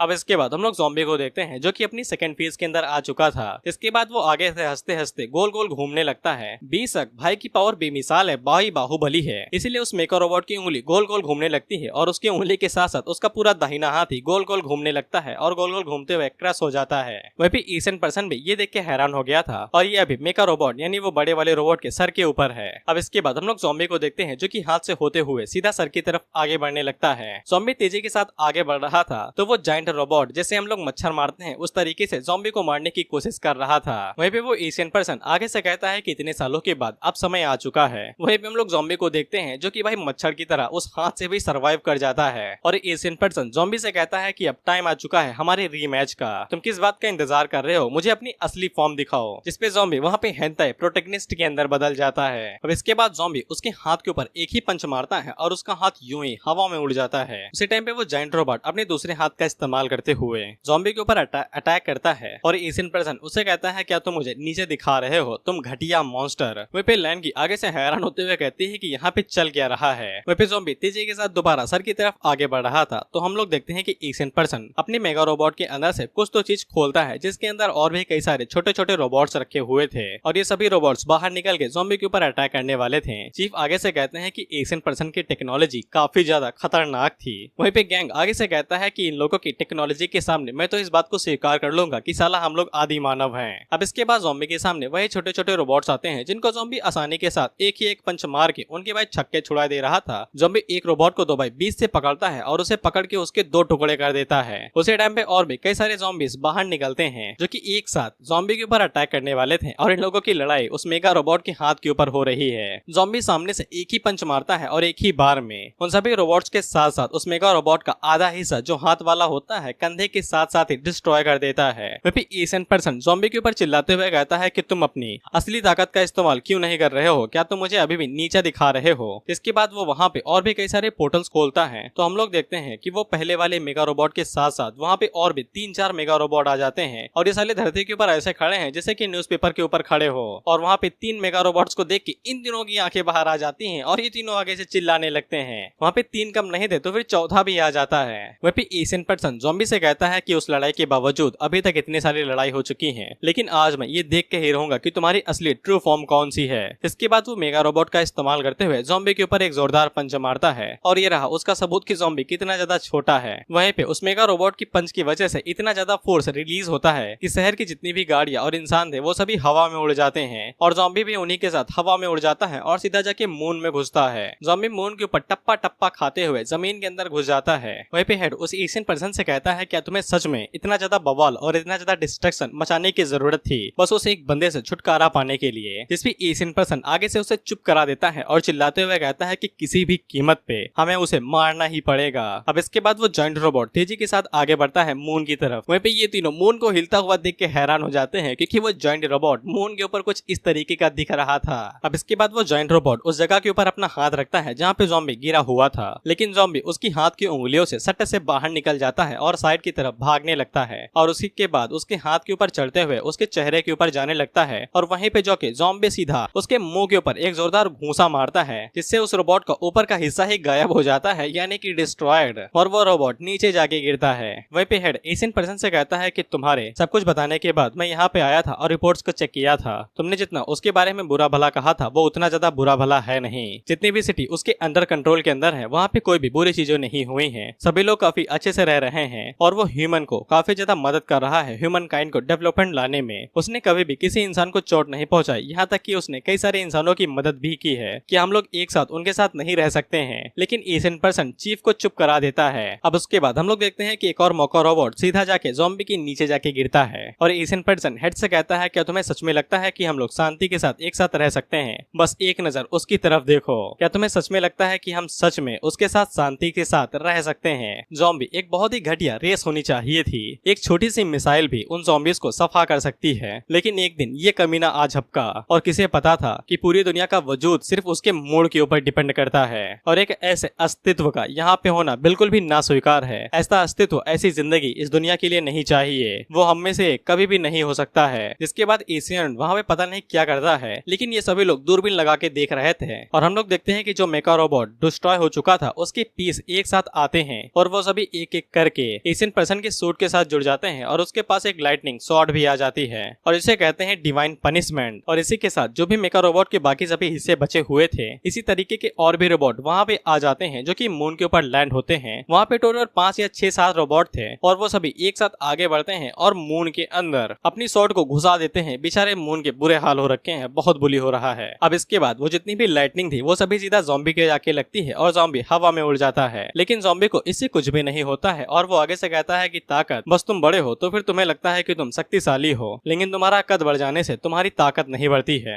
एशियन वन इससे हैरान होता है कि ये क्या पक रहा है, लेकिन ज़ॉम्बी सामने की तरफ एक चुटकी बजाता है और उसके चुटकी बजाने के साथ ही जितने भी रोबोट मून के ऊपर थे और उसे भाई कुचल रहे थे, घुसा रहे थे शॉट, वो सभी एक झटके के अंदर ही डिस्ट्रॉय हो जाते हैं और मून के ऊपर इतना बड़ा झटका पड़ता है कि वो मून ही हिल जाता है। और बेशक मून हमारे लिए काफी ज्यादा जरूरी है, उस पर कुछ भी होता है तो धरती के ऊपर असर पड़ता है, इसीलिए धरती के ऊपर भूकंप आ जाता है और ये सभी लोग हिलने लगते हैं। लैन की उन लोगों से कहती है कि हमें यहाँ से तुरंत बाहर निकलना पड़ेगा और जितने भी सिटीजन हैं उन सभी को भी बाहर निकालो। इसके बाद वो सभी लोग अलग हो जाते हैं और सिटीजन को वहाँ से बाहर निकालने लगते हैं। अब इसके बाद ज़ॉम्बी एशियन वन के पास पहुंच जाता है और उसके ऊपर एक जोरदार घूंसा मारता है, जिससे एशियन वन धरती की तरफ मुड़ता है और सीधा जाके समुद्र के अंदर घुस जाता है और इसके साथ ही ज़ॉम्बी भी नीचे आ जाता है, जिसके बाद ज़ॉम्बी अपने दोनों हाथों को जमीन के अंदर घुसाता है। वहीं पे हम लोग एशियन पर्सन को देखते हैं तो वो समुद्र के नीचे गिर चुका था और डूब चुका था। उसी टाइम पे हम लोग बाकी लोगों को देखते हैं जो कि हर किसी को बचा रहे थे और सिटी से बाहर लेके जा रहे थे। हम लोग लैंकी को देखते हैं जो कि एक बच्चे को जब लेके भाग रही थी तो फिर उसे नीचे की तरफ से पता चलता है कि जमीन चिटकने लगी है। वहीं पे हम लोग ज़ॉम्बी को देखते हैं जिसने अपने दोनों हाथ जमीन के अंदर घुसा दिए थे। इसके बाद वो जमीन को ऐसे चीरने लगता है जैसे हम लोग सर्दियों में लकड़ी चीरते हैं और बेशक जमीन फटने की वजह से वहाँ पे बहुत बड़ा अर्थक्वेक आता है, लेकिन ज़ॉम्बी को इससे क्या फर्क पड़ता था, वो पूरी ही जमीन को बीच से अलग कर देता है और इतनी बड़ी दरार आ जाती है जो कि बहुत बड़ी थी। वहीं पे लैंकी का पैर फिसलता है और वो नीचे की तरफ गिरने लगती है, लेकिन इंग तेजी के साथ आगे बढ़ता है और वो लैंकी का हाथ पकड़ लेता है। वहीं पे हम लोग देखते हैं जमीन फटने की वजह से समुद्र के बीच में भी बहुत बड़ी दरार आ चुकी थी और पानी बिल्कुल ग्लेशियर की तरह नीचे गिरने लगता है। अब इसी बीच हम लोग उस एशियन पर्सन को देखते हैं जो कि नीचे गिर रहा था। उसी टाइम पे ज़ॉम्बी उसके पास आता है और उसके सीने के ऊपर एक जोरदार घूंसा मारता है, जिससे वो सीधा जाके एक माउंटेन से टकराता है और वहीं पे ढेर हो जाता है। वहीं पे एशियन पर्सन हेड से कहता है तुमने देखा उसके डिस्ट्रक्टिव पावर्स को। अब इसके बाद वो सभी लोग ज़ॉम्बी की तरफ देखते हैं तो ज़ॉम्बी अपनी फोर्थ फॉर्म के अंदर आ चुका था, जहाँ पे उसके बाल और भी ज्यादा बड़े हो जाते हैं और अब वो पूरी तरीके से इंसान लग रहा था। वहीं पे एशियन पर्सन आगे से चिल्लाते हुए कहता है कि यही वो इंसान है। वहीं पे वायलेट भी बाहर निकलती है और ब्लड क्वीन ने कभी भी ज़ॉम्बी की इस वाली फॉर्म को नहीं देखा था। वहीं पे एशियन पर्सन आगे से चिल्लाते हुए कहता है कि यही फॉर्म है जब उसने सब कुछ डिस्ट्रॉय करने से पहले इस फॉर्म का इस्तेमाल किया था। इसके बाद वो दोबारा तेजी की तरफ से आगे बढ़ता है ज़ॉम्बी के ऊपर अटैक करने के लिए। वहीं पे ब्लैकी को पता चल जाता है कि ज़ॉम्बी का दिमाग फिर से खो चुका है, इसीलिए वो तुरंत वहाँ से भाग लेता है क्योंकि वो बिल्कुल भी मरना नहीं चाहता है। वहीं पे एशियन पर्सन अपनी फुल पावर को चार्ज करता है और वो हेड से कहता है कि तुम्हारी बॉडी थोड़ी सी डैमेज हो सकती है लेकिन सह लेना। वहीं पे हेड तो उसे चिल्ला के कहता है कि बस करो भाई, लेकिन हम लोग ज़ॉम्बी को देखते हैं जो कि अपना हाथ ऊपर की तरफ उठाता है और उसके बस एक इशारे से ही एशियन पर्सन की बॉडी अलग अलग झटकों से चिटकने लगती है, जिसके बाद ज़ॉम्बी जब अपनी मुट्ठी बंद करता है तो एशियन पर्सन के साथ साथ हेड की बॉडी वो एकदम क्रश होके चूरा बन जाती है। इसके बाद ही वहाँ पे तगड़ा ब्लास्ट होता है और हम लोग देखते हैं कि एशियन पर्सन की बॉडी जो सूट वूट था वो पूरी तरीके से डिस्ट्रॉय हो जाता है और एशियन पर्सन मरते हुए कहता है कि इतना सब होने के बावजूद भी मैं जीत नहीं पाया। वहाँ पे हम लोग हेड को देखते हैं जो कि पूरी तरीके से डिस्ट्रॉय हो चुके थे और उनके सीने के अंदर बहुत बड़ा छेद हो चुका था। वहाँ पे चीफ और इंग दूरबीन से ये सब कुछ देख रहे थे। इंग आगे से रोते हुए कहता है कि चीफ तो मर जाएंगे, अब हम लोग क्या करेंगे। वहाँ पे ब्लैकी भी अपने मन के अंदर यही सोच रहा था कि योर मैजेस्टी कभी भी किसी इंसानी लीडर को ऐसे मरने नहीं दे सकते हैं। अब इसके बाद ज़ॉम्बी सामने से एक चुटकी बजाता है तो हम लोग देखते हैं कि हेड का डीएनए दोबारा बनने लगता है और उसकी बॉडी वहाँ पे हील होने लगती है। अब इसके बाद ज़ॉम्बी दोबारा एक इशारा करता है तो हम लोग देखते हैं कि हेड के बीच में उनका दिल भी आ जाता है। ये देख के इन दिनों का भाई बड़ा सा मुंह खुल जाता है कि साला दिल भी जनरेट हो गया, वो भी एक उंगली के इशारे से। वहाँ पे ब्लड क्वीन को तो आंखें बाहर आ चुकी थी क्योंकि वो कुछ पहला ऐसी बार देख रही थी। वहाँ पे वायलेट भी बहुत ज्यादा हैरान हो जाती है क्योंकि उसने कभी ये सोचा भी नहीं था कि ये सब कुछ भी मुमकिन होगा। वहीं पे हेड जिंदा थे, एकदम सही सलामत थे और एकदम कुशल मंगल थे। अब इसके बाद वो ज़ॉम्बी की तरफ देखते हैं और उन्हें समझ में आ जाता है कि एशियन पीपल ज़ॉम्बी से छुटकारा पाने के लिए इतनी हद तक आगे क्यों बढ़ गए, क्योंकि उन्हें डर था कि ज़ॉम्बी उन्हें कभी भी मिटा सकता है। अब वो सभी लोग वहाँ पे ये सब कुछ देख ही रहे थे। उसी टाइम पे हम लोग वायलेट को देखते हैं जो कि ज़ॉम्बी के पास पहुंच जाती है। तब तक ज़ॉम्बी नॉर्मल फॉर्म में आ चुका था और वो वायलेट से कहता है कि ऐसा लगता है कि तुमने ब्लड लाइन की पावर का इस्तेमाल किया है, यानी कि भाई ज़ॉम्बी के जीन उसी को ब्लड लाइन की पावर कहा गया है। वायलेट पहले तो ज़ॉम्बी को शुक्रिया कहती है, लेकिन बाद में उसके ऊपर चिल्लाते हुए कहती है कि तुम्हारी वजह से हमारा घर चला गया है। अगर तुम एक शॉट के जरिए ही उसका निपटा सकते थे तो फिर तुमने इतनी ज्यादा तबाही क्यों मचा दी। इसमें ज़ॉम्बी आगे से बस इतना ही कहता है कि मैं तुम्हें डराना नहीं चाहता था। वहीं पे हम लोग ब्लड क्वीन को देखते हैं और लिंक को। भाई इनके पसीने छूट चुके थे और ये ज़ॉम्बी से डर के मारे बस पत्थर के पीछे छुपे पड़े थे। अब ज़ॉम्बी ने जो दरार डाली थी वो कम से कम 130 किलोमीटर लंबी थी। इससे अर्थ का पूरा क्लाइमेट ही चेंज हो चुका था। वहीं पे अगला सीन 2 महीने बाद का होता है। हमें बताया जाता है कि इंसान सही टाइम पे वहाँ से निकल चले थे, इसलिए ज्यादा नुकसान नहीं हुआ था और ज़ॉम्बी का आर्किटेक्चर फॉर्म ही इन सभी चीजों को दोबारा जो तबाही हुई थी उन्हें ठीक करने के लिए जिम्मेदार था और वो लोग अपना काम कर रहे थे। वहीं पे हम लोग हेड को देखते हैं जो कि ज़ॉम्बी की चारों फाइम की लिस्ट देख रहे थे और ये सोच रहे थे कि अब उन्हें आगे क्या करना है। ज़ॉम्बी की बेशुमार खतरनाक डरावनी ताकत को सामना करने के बाद उन्हें फैसला करना था कि वो इंसानों के लिए अब आगे क्या करेंगे। अब इसके बाद वहाँ पे चन आती है तो हेड उससे कहते हैं कि जाओ और जाके हाई क्वालिटी एग्स की ट्रे खरीद के लेके आओ, हम लोग ज़ॉम्बी से मिलने के लिए जा रहे हैं। अब उसी टाइम पे हम लोग अनजान जगह पे अनजान चीज को देखते हैं, ब्लड ट्राइब्स की न्यू सिटी कंस्ट्रक्शन सिटी। वहीं पे लोग लिंक को देखते हैं जिसने भाई लोन लिया था और वो ज़ॉम्बी के लोगों से काम करा रहा था। उनसे कह रहा था जल्दी मूव करो, मैंने तुम्हें बहुत ज्यादा पैसे दिए हैं यहाँ के काम करने के लिए। वहीं पे लड़की वाली सबॉर्डिनेट लिंक से पूछती है कि तुम्हें ये पैसा कैसे मिला, जिसपे लिंक के पास कोई भी जवाब नहीं था। वहीं पे कुछ लोग ब्लैकी से पूछते हैं कि वो तो हमारे एनिमी है ना, तुमने उन्हें लोन देने का फैसला क्यों किया। जिसपे ब्लैकी चाय की चुस्की मारता है और आगे से कहता है कि किंग ने कहा था कि हमें लड़ाई नहीं करनी चाहिए, नहीं तो इससे वो लोग दोबारा हमारे बैंक के पीछे आते रहेंगे पैसे लूटने के लिए। अब इसीलिए मैंने उन्हें लोन दे दिया, जिसके बाद मैं उनसे हाई इंटरेस्ट लूंगा, वो भी 20% से ज्यादा, और उसके बदले में वो हमें धीरे धीरे करके पैसा वापस करेंगे और हमारे लिए पैसा ज्यादा बनाएंगे और हमें इतने सालों के लिए काम करने की भी जरूरत नहीं पड़ेगी। अब इसके बाद लिंक उससे पूछता है कि उनकी क्वीन कहाँ पे है, जिसपे लड़की बताती है कि पता नहीं, शायद से वो अभी भी कमरे के अंदर होंगी। वहीं पे हम लोग ब्लड क्वीन को देखते हैं जो कि पूरी तरीके से डिप्रेस हो चुकी थी, क्योंकि क्वीन ने कभी सोचा भी नहीं था कि ज़ॉम्बी के पास एक और भी स्ट्रॉन्गर फॉर्म होगी। और जब उसने पिछले टाइम में क्वीन का सामना किया था तब उसने अपनी ताकत का बस हल्का सा ही हिस्सा इस्तेमाल किया था और जब उसने ज़ॉम्बी को गॉड लाइक एशिएंट ह्यूमन को मारते हुए देखा तब ब्लड क्वीन को समझ में आ चुका था कि वो जिस ताकत का पीछा ज़ॉम्बी को हराने के लिए कर रही थी वो ताकत उसे कभी भी नहीं मिलेगी और वो ज़ॉम्बी को कभी भी पकड़ नहीं पाएगी, इसलिए वो बस आंसुएं बहा रही थी।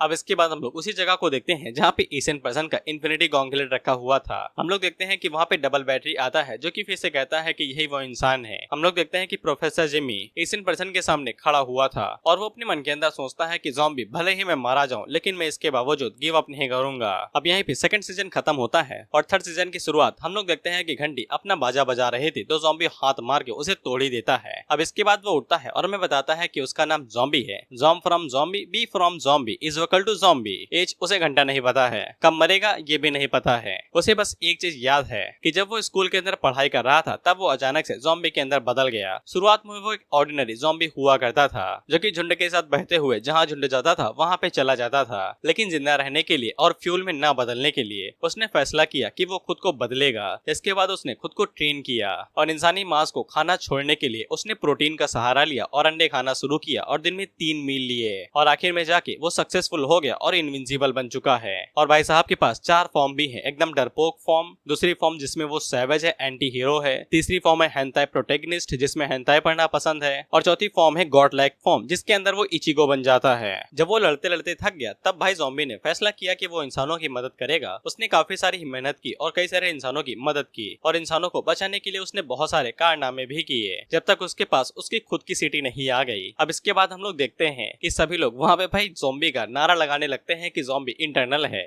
यानी कि भैया महामहिम है, शक्तिशाली है। अब इसे ज़ॉम्बी कांपते हुए कहता है कि ऐसा लगता है कि मैं कुछ ज्यादा ही ताकतवर बन चुका हूँ। साला इंसान तो मुझसे डरने लगे हैं, इसीलिए वो हमेशा मुझसे छुटकारा पाने के बारे में सोचते रहते हैं और मुझे इस बारे में साला कल पता चला जब मैंने फोर्थ फॉर्म का इस्तेमाल करके किसी अंगो पंगो को पेल दिया था। अब इसके बाद कोई ज़ॉम्बी के घर की घंटी बजाता है। ज़ॉम्बी जाके चेक करता है तो वो वायलेट थी जो कि ज़ॉम्बी के ऊपर चिल्लाते हुए कहती है कि तुम यहाँ पे क्या कर रहे हो, तुम हमारे लीडर हो, इस तरीके से थोड़ी ना इतनी लेट में आओगे, तुम साला 2 घंटे से लेट हो। तो ज़ॉम्बी उसे कहता है कि 1 मिनट रुको, मैं अभी आया। अब इसके बाद हम लोग अकेडमी के अंदर देखते हैं और अभी यहाँ पे नया साल आया हुआ था तो सभी लोगों को बताया जा रहा था कि उनकी अकेडमी की स्ट्रेंथ किस हिसाब से बढ़ी है। लैन की उन लोगों को बताती है कि उन लोगों ने इस साल भी कई सारे चैलेंजेस का सामना करना है, लेकिन अब उन्हें चिंता करने की जरूरत नहीं है क्योंकि अब से ज़ॉम्बी उनकी अकेडमी को लीड करेगा। और इसके बाद ज़ॉम्बी को इस अकेडमी का नया चीफ भी बना दिया जाता है और सभी लोग ज़ॉम्बी को चीफ मान के उसे ग्रीटिंग्स देते हैं। अब ज़ॉम्बी वहाँ पे जाता है और अपनी स्पीच देता है, गुड मॉर्निंग एवरीवन, मुझे पता है कि तुम लोगों को भूख लगी है, इसीलिए मैं तुम्हारे लिए थोड़ा सा एग लेके आया हूँ।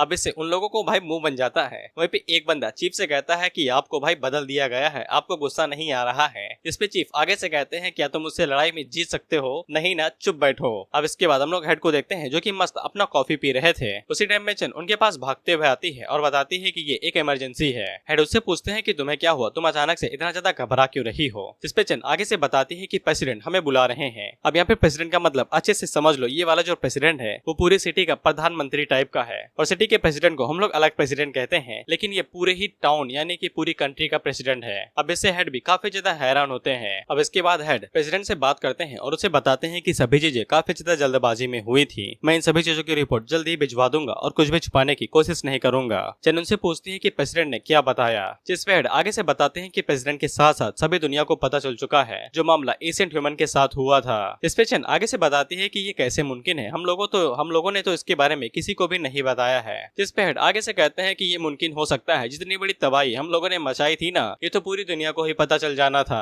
वह पे चन आगे से बताती है कि नॉर्थर्न न्यूज के मुताबिक साउथर्न कॉन्टिनेंट के बीच में एक बहुत बड़ी लड़ाई हो रही थी और ऐसा बताया जा रहा है कि इन सभी चीजों का कारण एशियंट ह्यूमंस हैं। वहीं पे हेड आगे से बताते हैं कि यही नहीं, यहाँ पे एक्सचेंज मीटिंग भी होने वाली है और उसके साथ ही यहाँ पे और भी कई सारी चीज एक साथ होंगी। इसके बाद वो चन से पूछते हैं कि जो अंडे मैंने तुम्हें खरीदने के लिए बोला था तुम खरीद के लाई हो? इस पे चन आगे से कहती है ये रहे वो अंडे। अब इसके बाद हम चीफ को देखते हैं जो कि अंडे लेके ज़ॉम्बी के पास आए हुए थे और वो मन के अंदर यही सोच रहे थे कि उन्होंने ज़ॉम्बी को चीफ बना दिया है तो फिर ज़ॉम्बी को उसका काम करने में कोई भी परेशानी नहीं होनी चाहिए। अब इसके बाद वो डोरबेल बजाते हैं और दरवाजा वायलेट खोलती है जिसने मेड आउटफिट पहन रखी थी, वो भी कैट ईयर्स के साथ। जैसे ही वायलेट को इन कपड़ों के अंदर देखते हैं तो वो उससे कहते हैं कि तुम ऐसे कपड़ों में क्या कर रही हो, मुझे ये मत कहना कि तुम यहाँ पे ज़ॉम्बी को। लेकिन वायलेट भी आगे से हैरान होती है और चिल्लाते हुए कहती है कि ये पूरी गलतफहमी है। वहीं पे हम लोग लैंकी को भी देखते हैं और उसने भी मेड आउटफिट पहन रखा था रैबिट ईयर्स के साथ और वो डिपार्टमेंट हेड को देख के कहती है कि आप भी यहाँ पे आए हुए हैं। वहीं पे हेड उन दोनों से ही कहते हैं कि तुम दोनों ही यहाँ पे ज़ॉम्बी को चापलूसी लगाने के लिए आई हो।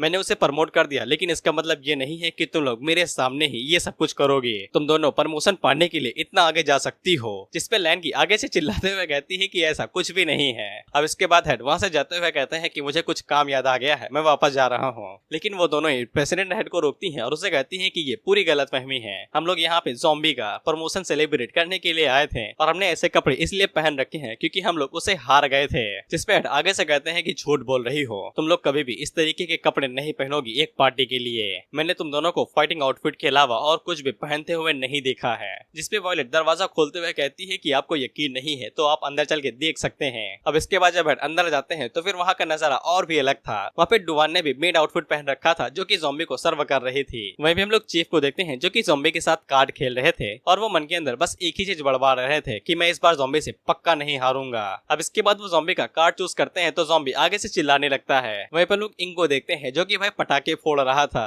और वहीं पे हेड अपने इतने काबिल प्रेसिडेंट्स को देख के जो कि नौटंकी से कर रहे थे उनके पसीने छूटने लगते हैं और उसी टाइम पे उनके सामने कोई सब्जियां फेंकता है और एक झटके के अंदर उन सभी सब्जियों को काट के प्लेट के ऊपर रख देता है और ये कोई नहीं और कोई नहीं गैंग था। और सब्जियां काटने के बाद वो आगे से हंसते हुए कहता है कि सुशी रेडी है, लेकिन उसी टाइम पे उसकी नजर हेड के ऊपर पड़ती है और हेड उसकी तरफ देखते हैं और वो भी आगे से यही चिल्लाते हुए कहता है कि आप जैसा सोच रहे हैं वैसा कुछ भी नहीं है, ज़ॉम्बी ने मुझे फोर्स किया था ये सब कुछ करने के लिए। लेकिन प्रेसिडेंट अपने आप को रोकते हैं और वहाँ पे खांसते हुए उन लोगों को बताते हैं कि वो यहाँ पे एक बहुत ही जरूरी काम से आए हैं और वो सभी लोगों को ये मैटर बताना चाहते हैं। हेड ज़ॉम्बी को एक्सचेंज मीटिंग के बारे में बताते हैं लेकिन ज़ॉम्बी आगे से कहता है कि आप तो इंसानों के लीडर है ना, आप क्यों नहीं चले जाते हैं। लेकिन हेड आगे से बताते हैं कि वो ऐसा नहीं करेंगे और उसी टाइम पे गैंग उनके लिए सुशी लेके चला आता है तो वो जल्दी से अपना मास्क हटाते हैं और खाने के लिए रेडी होने लगते हैं और साथ ही में वो ज़ॉम्बी को बता रहे थे कि वो पूरा इलाका ही यहाँ से काफी ज्यादा दूर है। लेकिन वो सभी लोग इकट्ठा आके बैठ जाते हैं ताकि वो हेड का चेहरा देख सके। लेकिन हेड सिर्फ खाने वाला मास्क हटाते हैं जो कि मुंह के निचले हिस्से का रहता है यानी कि आंखें और सर अभी भी छुपा हुआ है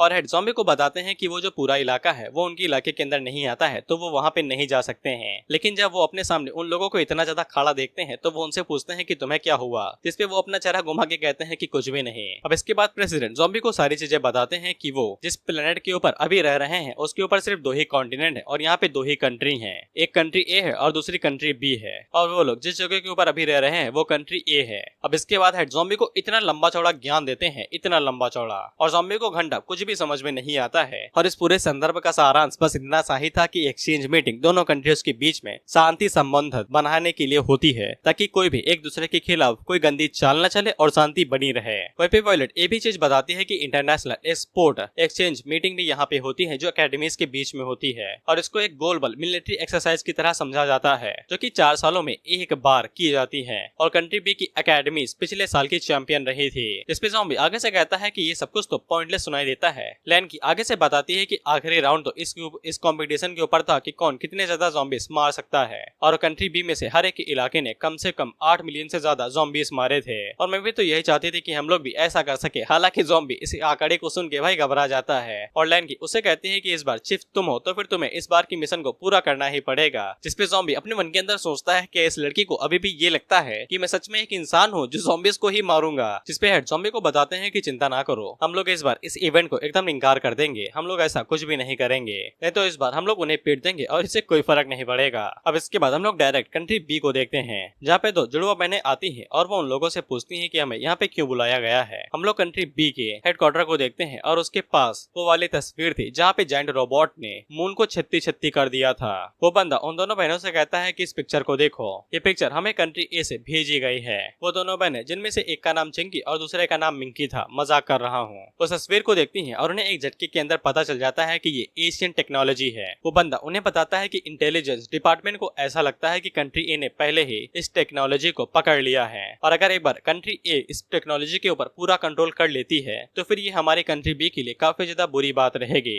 वो बंदा उन दोनों से कहता है कि कंट्री ए का प्रेसिडेंट अगले महीने यहाँ पे विजिट के लिए आ रहा है, तुम दोनों मेरे सबसे कैपेबल सबॉर्डिनेट्स में से एक हो, अपनी बहन वाले मामले को अभी साइड में डाल दो, इनकी तीसरी बहन भी है, उसी की बात हो रही है। मैं चाहता हूँ कि तुम दोनों इस इवेंट को ज्वाइन करो और काफी अच्छे से इसके बारे में जांच पड़ताल करो। और रही बात तुम्हारी बहन की बगावत की तो फिर हम किंग से इस बारे में कुछ पूछेंगे और तुम्हें चिंता करने की जरूरत नहीं है। जैसे ही तुम लोग इस मामले को अच्छे से निपटा दोगी तो फिर मैं रॉयल फैमिली से इस बात की रिक्वेस्ट करूंगा कि वो तुम्हारी बहन की गलती को माफ कर दें। जिसपे वो दोनों बहनें आगे से मान जाती हैं और कहती हैं ठीक है लॉर्ड प्राइम मिनिस्टर, यानी कि ये बंदा पीएम है। अब इसके बाद हम लोगों को प्रोफेसर जेमी की लैब दोबारा दिखाई जाती है जहाँ पे वो लोग किसी तरीके का केमिकल बना रहे थे और ये CHR-47 कौन से केमिकल का नाम है मुझे बता दो भाई प्लीज। पे डबल बैटरी जिमी से कहता है कि उन लोगों ने सब कुछ रेडी कर दिया है और सब कुछ तैयार है, पावर अप भी शुरू हो चुका है, अब वो लोग आसानी के साथ ट्राई कर सकते हैं एशियन पर्सन को जिंदा करने का। इसके बाद डबल बैटरी फिर से पूछता है कि हम लोग रेडी रहें। एशियन पर्सन की बॉडी को 1000 साल से भी ज्यादा हो चुका है, अब तक इसकी लाश को सूख के काटा हो जाना चाहिए था,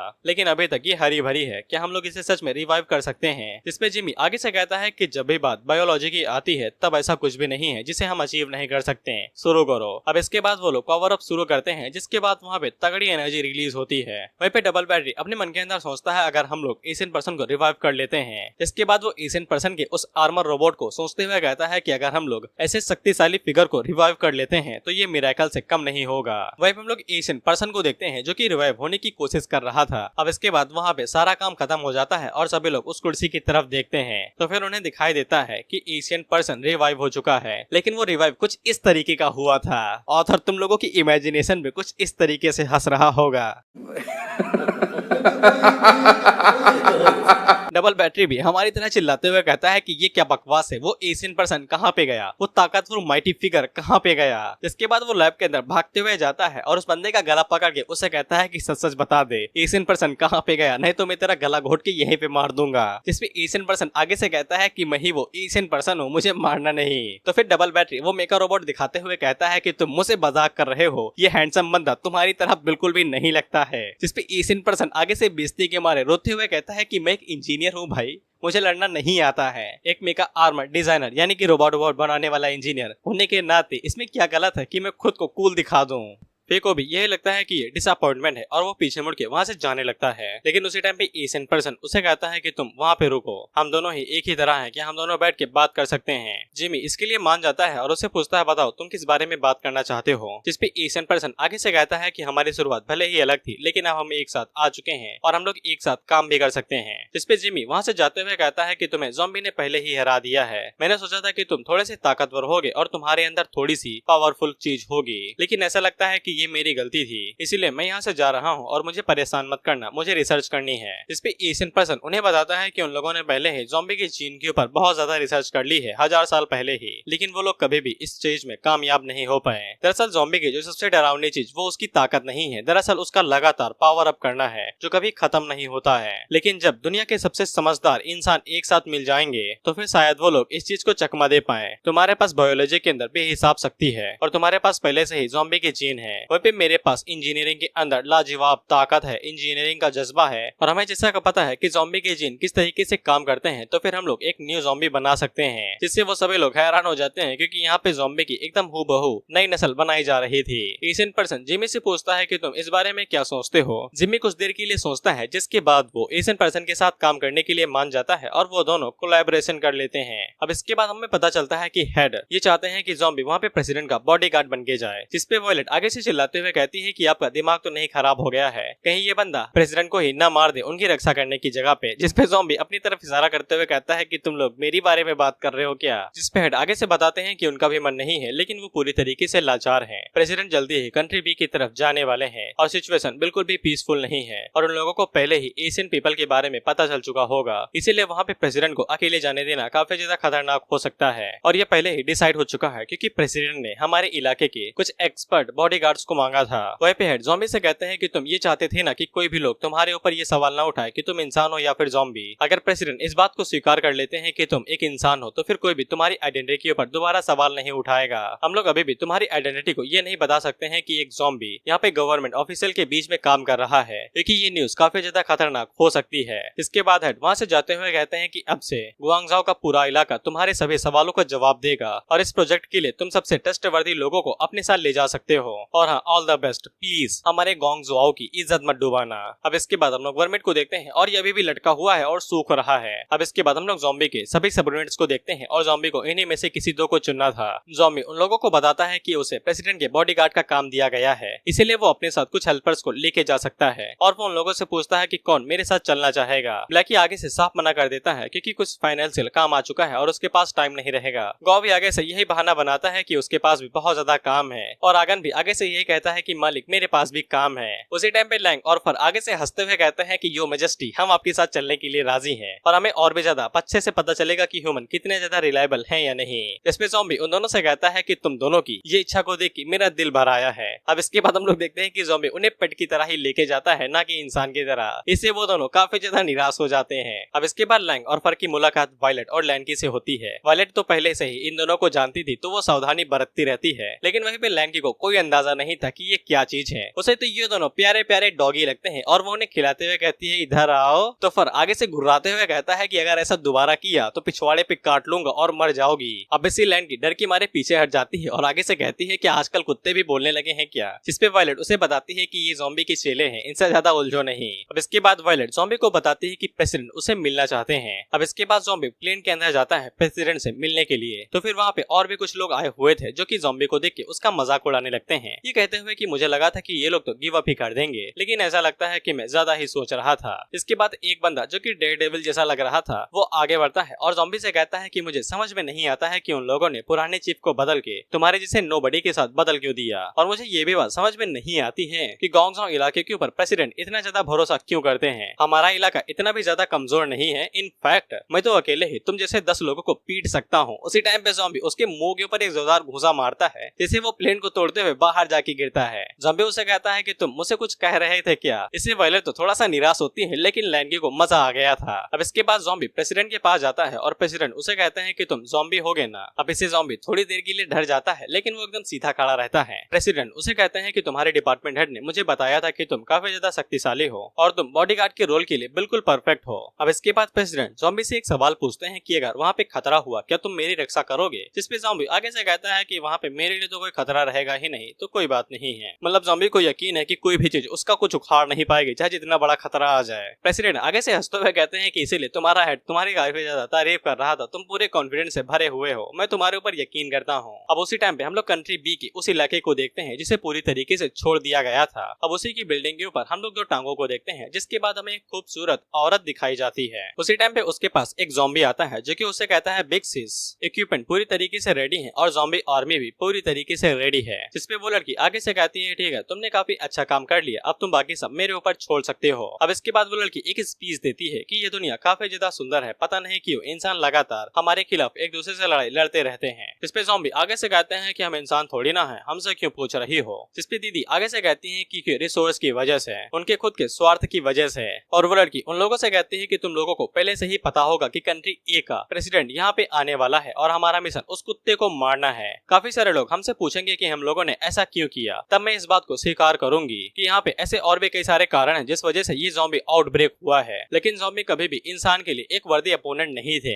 हमारे टेक्नोलॉजी के सामने उनके बारे में बात करना भी व्यर्थ है। ह्यूमंस ने पहले ही ऐसी कई सारी तकनीकें बना ली हैं जिनसे वो ज़ॉम्बीज को कंट्रोल कर सकती हैं। लेकिन इसके बावजूद क्यों सभी मिलिट्री एक्सरसाइज के दौरान सभी ज़ॉम्बीज को मारा जाता है? क्योंकि इन सभी चीजों के पीछे एक चाल है। क्योंकि दोनों कंट्री ए और कंट्री बी इस बात को छुपाना चाहती हैं कि ज़ॉम्बीज के पास भी उनकी खुद की कॉन्शियसनेस हो सकती है। ज़ॉम्बीज को खत्म करना बस एक बहाना है जिससे वो लोग अपने निजी स्वार्थ को पूरा कर रहे हैं। और इसी निजी स्वार्थ की वजह से कई सारे लोग हमेशा अंधेरे के बीच में फंस आते हैं। कई सारी फैमिलीज बर्बाद हो जाती हैं। कई सारे ज़ॉम्बीज जिनके पास कॉन्शियसनेस यानी सोचने समझने की शक्ति होती है वो भी मारे जाते हैं। लेकिन असलियत में इंसान और ज़ॉम्बीज एक साथ रह सकते हैं और ये बात सत्य है। और सभी ज़ॉम्बीज आगे से यही चिल्ला रहे थे कंट्री ए और कंट्री बी को एक साथ लाया जाए और पूरी दुनिया को एक जोड़ दिया जाए। ज़ॉम्बीज भी इंसान के साथ रह सकते हैं। अब उसी टाइम पे हम लोग ज़ॉम्बी और बाकी लोगों को देखते हैं जो कि प्लेन से कंट्री बी की तरफ जा रहे थे। इधर कंट्री बी के अंदर हम लोग देखते हैं कि न्यूज रिपोर्टर पहले ही इस बात को फैलाने लगते हैं कि एक्सचेंज मीटिंग कुछ ही देर में शुरू होने वाली है। कंट्री ए का प्रेसिडेंट एक हफ्ते के लिए यहाँ पे रहने के लिए आएगा। कुछ लोग तो ये भी पता लगा लेते हैं कि कंट्री ए का प्रेसिडेंट किस होटल में रुकने वाला है। वहीं पे सभी लोग काफी ज्यादा मौज से इस न्यूज को देख रहे थे क्योंकि उन सभी लोगों को कंट्री ए का प्रेसिडेंट देखना था कि वो कैसा दिखता है, क्योंकि आज तक प्रेसिडेंट ने अपना चेहरा नहीं दिखाया है। वहीं पे कुछ लोगों को लग रहा था कि ये मीटिंग तो बस एक बहाना है, बैकग्राउंड में कुछ गंदे काम चल रहे होंगे। अब इसके बाद हम लोग देखते हैं कि प्लेन लैंड होने वाला था, जिसके बाद हम लोग चिंकी मिंकी को देखते हैं और इनकी बातों से हमें पता चलता है कि इनके प्राइम मिनिस्टर ने प्लान को हल्का सा चेंज कर दिया है। अब इन दोनों बहनों को कंट्री ए के प्रेसिडेंट को बचाना है। जिसपे एक बहन आगे से कहती है कि हम लोग किसी भी कीमत पे उसे हर्ट नहीं होने दे सकते हैं, लेकिन हमारी बहन की पर्सनैलिटी के हिसाब से वो तो साले तभी अटैक कर देगी जब प्लेन लैंड भी नहीं हुआ होगा। अब इसके बाद हम लोग उसी खूबसूरत लड़की के कुछ सबॉर्डिनेट्स को देखते हैं जो कि ज़ॉम्बी होते हैं और इंसान भी, ये सब एक साथ मिलकर काम कर रहे हैं। और ये दोनों कंट्री ए के प्रेसिडेंट को नर्क भेजने के लिए आए हुए थे। लेकिन उसी टाइम पे ज़ॉम्बी के सर के अंदर अचानक से दर्द होने लगता है। वो लड़का उसे पूछता है कि अचानक से तुम्हें क्या हुआ है? हम लोग बिल्कुल भी इस मिशन के दौरान कोई भी गलती नहीं कर सकते हैं। जिसपे वो ज़ॉम्बी उसी प्लेन की तरफ इशारा करते हुए बताता है कि उसके अंदर कुछ तो जाना पहचाना सा है, लेकिन उसी वक्त वो और भी ज्यादा खतरनाक और डरावना है, जो कि और कोई नहीं हमारा ज़ॉम्बी था। इसके बाद वो इंसानी बंदा फोन करके बता देता है कि आयासी जो कि ज़ॉम्बी है उसे कुछ ठीक नहीं लग रहा है, तुम लोग प्लान को जारी रखो। अब इसके बाद हम लोग देखते हैं कि वो प्लेन जमीन पे लैंड हो जाता है और सभी रिपोर्टर वहाँ पे आके भीड़ जमा कर लेते हैं और बताने लगते हैं कि इसी प्लेन के अंदर कंट्री ए का प्रेसिडेंट है। वो रिपोर्टर आगे से कहती है कि आप सभी लोगों को जिस चीज का इंतजार था वो होने वाली है। जिसके बाद प्लेन का गेट खुलता है और उसके अंदर से प्रेसिडेंट बाहर निकलता है जो कि हमारा ज़ॉम्बी था। वो दोनों जैसे ही ज़ॉम्बी को देखते हैं तो अपने दोस्त से कह देते हैं कि रुको, अटैक मत करना, वहाँ पे कुछ तो गड़बड़ है। जिसपे वो स्नाइपर ज़ॉम्बी आगे से कहता है कि साला मैं अवेयरनेस इनहांस करने वाला डिवाइस लेके आया हूँ ताकि अच्छे से फोकस कर सकूं, अब तुम उसे शूट करने के लिए मना कर रहे हो। उसी टाइम पे वो लड़की भी उन्हें रोकने के लिए बोल देती है और उनसे कहती है कि जहाँ पे हो वहीं पे खड़े रहना, वो बंदा प्रेसिडेंट नहीं है। अब इसके बाद सभी कैमरा ज़ॉम्बी के ऊपर होते हैं और खचाखच उसकी फोटो खींची जा रही थी। वहीं पे जो लोग टीवी देख रहे थे वो अपने मन के अंदर सोचते हैं कि ये बंदा कौन है, ये तो किसी एंगल से साला प्रेसिडेंट नहीं लगता है। अब इसके बाद हमें बताया जाता है कि ज़ॉम्बी को पहली बार पूरी दुनिया के सामने इंट्रोड्यूस करवाया गया था। कुछ आपसी रंजिश की वजह से और कुछ आपसी परेशानी की वजह से ज़ॉम्बी को इन सभी चीजों के अंदर घसीट लिया गया। वहीं पे चिंकी मिंकी जैसे ही ज़ॉम्बी को देखती हैं तो उनका भी यही सवाल था कि ये बंदा कौन है। इस पे एक बहन बताती है कि हमारे न्यूज के मुताबिक ये बंदा प्रेसिडेंट का बॉडीगार्ड है। तो दूसरी बहन आगे से कहती है लेकिन इसको दिखने में कुछ अजीब सा फील हो रहा है। और उसी टाइम पे हम लोग प्लेन के अंदर देखते हैं जहाँ पे ज़ॉम्बी ने सारा काम कर दिया था। हेड उससे बताते हैं कि जो इफेक्ट हम लोग चाहते थे वो पूरा हो चुका है, तुम एक परफेक्ट शील्ड थे प्रेसिडेंट को बचाने के लिए जो अटैक उनके ऊपर होने वाला था। जिसपे वॉयलेट आगे से चिल्लाते हुए कहती है कि आप कैसे अपने एक सबॉर्डिनेट को एक बलि का बकरा बना के भेज सकते हैं। जिसपे हेड आगे से कहते हैं कि वैसे भी वो लोग इसे थोड़ी ना मार सकते हैं, बलि का बकरा बना देते हैं तो क्या फर्क पड़ता है। इसके बाद हेड ज़ॉम्बी से कहते हैं कि जैसा चल रहा है वैसा चलने दो, प्रेसिडेंट की तरह गाड़ी के अंदर बैठो और वहाँ से पहले निकल जाओ ताकि स्नाइपर को कुछ भी पता न चल पाए कि यहाँ पे चल क्या रहा है और प्रेसिडेंट कौन है। इसपे ज़ॉम्बी आगे से कहता है कि स्नाइपर से क्या डरने की चीज थी, साला मैं तो मिसाइल भी पकड़ सकता हूँ और तुम लोगों को एक सिंगल बुलेट से इतनी ज्यादा दिक्कत हो रही है। हेड उससे कहते हैं कि सहलो सहलो, प्रेसिडेंट हमारे ऑर्डिनरी इंसान है, उनकी बॉडी तुम्हारी जितनी थोड़ी ना शक्तिशाली है। अब इसके बाद प्रेसिडेंट बाहर निकलते हैं जो कि सभी लोगों को ग्रेड करते हैं और सभी लोग उनकी फोटो खींचने लगते हैं। वहीं पे जैसा प्लान किया गया था वैसा ही चल रहा था। प्रेसिडेंट अब यहाँ से ट्रैवल करके अपने होटल की तरफ जाएंगे। वहीं पे कंट्री ए के असेंबली एड भी वहाँ पे आए हुए थे और वो सभी प्रेसिडेंट को काफी अच्छे से ग्रीट कर रहे थे और उन्हें रास्ता दिखा रहे थे। वहीं पे वॉयलेट ज़ॉम्बी से कहती है कि तुम अलर्ट रहना। वहीं पे इस लड़की की आंखें बाहर आ चुकी थी, इसे कुछ समझ में नहीं आ रहा था कि वहाँ पे चल क्या रहा है। कोई प्रेसिडेंट से पहले बाहर निकलता है तो कोई प्रेसिडेंट का बॉडीगार्ड बन जाता है। दोनों बहनें आपस में बात करते हुए कहती हैं कि अब हम लोगों को एक्शन लेने की जरूरत है, लेकिन दूसरी बहन को पता नहीं था कि क्या करना चाहिए था। और वैसे भी इनकी बड़ी बहन ने जो मौका असैसिनेशन का था वो खो दिया था। उसी टाइम पे प्रेसिडेंट आगे से कहते हैं कि उन्होंने पहले ही खुद की कार्ड चेक कर ली है और अगर उन लोगों को एशियन पीपल लेके कोई बात करनी है तो फिर उन लोगों के पास अभी बहुत ज्यादा टाइम है। वो अभी के लिए सिर्फ अपने होटल के पास जाना चाहते हैं। वो असेंबली वाले आगे से कहते हैं कि हम लोगों ने आपके लिए पहले से ही कार रेडी की है, लेकिन प्रेसिडेंट आगे से कह देते हैं कि अभी तो बताया कि हमारे पास पहले से ही कार है, आपको कुछ भी चिंता करने की जरूरत नहीं है। वहीं पे ज़ॉम्बी से कहते हैं कि प्रेसिडेंट को कोई और कार लेने देना, उसमें मत जाने देना, लेकिन बीच में उनका कम्युनिकेशन कट हो जाता है। वहीं पे चिंकी मिंकी से कहती है कि वो लोग अपने बॉडीगार्ड अपने साथ नहीं लेके आए हैं तो फिर क्या उन लोगों को हमारी सिक्योरिटी की जरूरत नहीं पड़ेगी। जिसपे दूसरी बहन उसे कहती है कि तुम उनकी मिलिट्री स्ट्रेंथ के बारे में इतना जल्दी कैसे सोच सकती हो। मैंने वहाँ पे वॉयलेट और लैंकी को देखा था जो एक साथ आ रही हैं। क्या तुम भूल गए कि पिछली एक्सचेंज मीटिंग के दौरान वो दोनों कहाँ पे कितनी ज्यादा घायल हो चुकी थी।